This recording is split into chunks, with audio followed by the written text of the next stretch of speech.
পলিকে নিয়ে 12 বছর পরে প্রথম আমাকে দেওয়া শুরু। আমার দুইটা জিনিসের প্রতি খুব দুর্বলতা, একটা হলো মুক্তিযুদ্ধ আর একটা হলো রবীন্দ্রনাথ ঠাকুর। আমি মনে করি যে এটা আমার শেষ ছবিও হতে পারে। সেই 150 বছর আগে সেই খালি গায়ে আমি মনে করি যে হয়তো একটা আলাদা চমক হতে পারে। আমার ছেলের বউ, ও কিন্তু একসময় নায়িকা ছিল, আর না। ড্রেস আপ থেকে শুরু করে মেকআপ এবং স্থান কাল যতটুকু সম্ভব ধরে রাখার 150 বছর আগেকার, সেটা ধরে রাখার চেষ্টা করেছি। এবং এজন্যে আজকের এই আয়োজন। এবং এই আয়োজনটি এটা একটা জমিদার বাড়ি, জমিদার সাহেবের রংমহল থাকে জমিদারদের, সেই রংমহলের একটা সিকোয়েন্স এটা করা হচ্ছে। এবং এটা মধ্যে সবচেয়ে সুখের কথা হলো এবং আনন্দের সংবাদ হলো, এটার মধ্যে বিশেষ একটি চরিত্রে দীর্ঘ 12 বছর পর পলি আবার সিনেমায় যোগদান করল। এবং আমি একটা সৌভাগ্যবান মানুষ যে পপিকে নিয়ে আমি সর্বশেষ ছবিটি, পপি অভিনীত সর্বশেষ ছবিটি আমি তৈরি করেছি। আবার এখন পলিকে নিয়ে 12 বছর পরে প্রথম আমাকে দেওয়া শুরু। এবং আমার এই সিনেমার যিনি নায়িকা প্রভা, তারও জীবনের প্রথম সিনেমা এইটা। এবং এই ছবিতে অনেক নতুন ছেলে মেয়েদেরকে আমি সন্নিবেশিত করতে পেরেছি।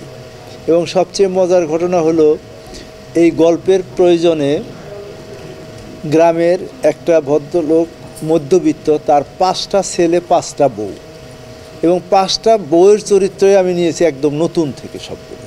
এর মধ্যে কয়েকজন আছে বিউটি কন্টেস্ট হয়, সেখানে প্রতিযোগিতা ফার্স্ট সেকেন্ড হয়েছে এরকম। এবং এছাড়া এপি, লাবণ্য এবং অন্য অন্য যে সমস্ত সংগঠনগুলো এই সমস্ত কাজ করে, তাদের থেকে আমি মেয়েদেরকে, ছেলেদেরকে, নতুনদেরকে সুযোগ দিয়েছি।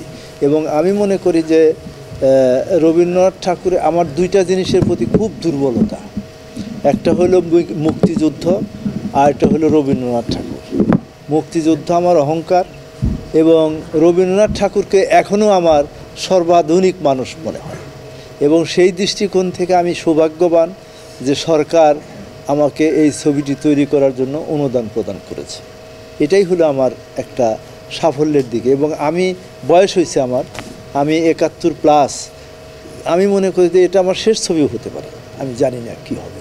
এজন্য আমি আমার সমস্ত মেধা, মনন এবং আর্থিক সহযোগিতা বিভিন্নভাবে আমি এটা সম্পাদন করতে চেষ্টা করছি। না, রিস্ক তো অবশ্যই। আমি তো মনে করি যে একটা হলেও হয়তো নাও চলতে পারে, তারপরে আমি বানাইছি এটা। এবং আমি এটা তো বানাতেই হবে, অনুদান যেহেতু পাইছি, আমার লস হওয়ার কোনো সম্ভাবনা নাই। এবং আমি মনে করি যে সিঙ্গেল স্ক্রিনে হয়তো এটা খুব একটা ভালো চলবে না, কিন্তু সিনেপ্লেক্সগুলোতে আমার মনে হয় যে সেখানে, তারপরে ওটিটি প্ল্যাটফর্ম এখন আছে, তারপরে ধরেন বিভিন্নভাবেই এগুলো এখন চলার বিভিন্ন মিডিয়া তো হয়েছে। সেই দৃষ্টিকোণ থেকে আমার মনে হয় যে খুব একটা আমি খারাপ পর্যায়ে থাকবো না। এবং আমি আশাবাদী এই ছবিতে যারা অভিনয় করেছে, বর্দা মিঠু, তারপরে শিপন, প্রভা, পলি আসলো, তারপরে ইরা শিকদার, অভি, আরও বেশ কিছু নতুন মুখ আমি নিয়েছি, সিনথিয়া নামে একটা মেয়েকেও নিয়েছি। আমার মনে হয় যে এরা এক একজনে খুব ভালো অভিনয় করছে, এবং জাতীয় চলচ্চিত্র পুরস্কারে অংশগ্রহণ করার মতো অবস্থা সবারই হবে বলে মনে করি।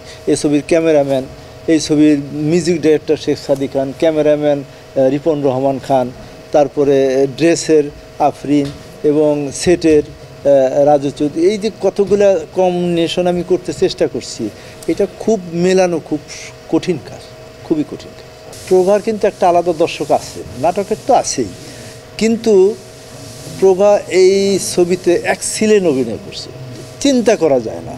এবং আমার এই ছবিতে সেই 150 বছর আগে সেই খালি গায়ে শাড়ি পরা, তারপরে ছেলেরা সব ধুতি পরা, এই যে অবস্থা, এগুলোর মধ্যে। এবং আমি মনে করি যে হয়তো একটা আলাদা চমক হতে পারে, কারণ প্রভারে তো নাটকে সবাই দেখছে, তাই না? কিন্তু সিনেমায় তো আর দেখে নাই। সেই দৃষ্টিকোণ থেকে হয়তো এটা একটা অন্যরকম ঘটনাও ঘটে যেতে পারে। হ্যাঁ, এইখানে একটা কারণ, আমি নতুন আর পুরাতনের একটা সংযোগ করছি। এবং আপনারা জানেন যে আমার ছেলের বউ, ও কিন্তু একসময় নায়িকা ছিল, আর না। তো আমাকে একদিন বললো যে বাবা, আপনি পলি আপাকে নেন। আমি কেন কয় যে একটা নতুন চমক হবে 12 বছর পরে।